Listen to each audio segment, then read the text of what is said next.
মাসের 1 তারিখে যদি পোলা মানে প্রাইভেটে টিহা না দে এই দুঃখ থবার জায়গা আছে টিহা না লাইসকে পিটকে গাইরে আনমু যাও আর রইবই ডরাইলে লাভ নাই।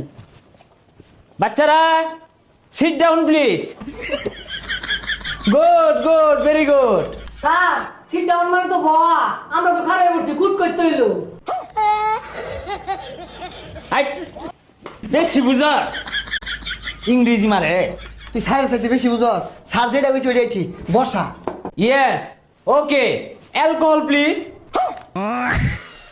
আরে স্যার ওটাতে অ্যালকোহল হইতো না, অ্যাটেনশন হইব। হাই টিহা দিতে পারা নাই আমার থেকে বেশি বুঝা খালি স্যার খালে মারি টেহা যে লইছি না একটু বড় তার একবার ফিটনেস শুরু হইব। যাই হোক আজকে আর পড়াবো না, আজকে খুশির দিন। বলো তো আজকে কিসের দিন? স্যার আজকে কি এর খুশির দিন? পছামুখিয়াগুলা তোরা কি বুঝবি?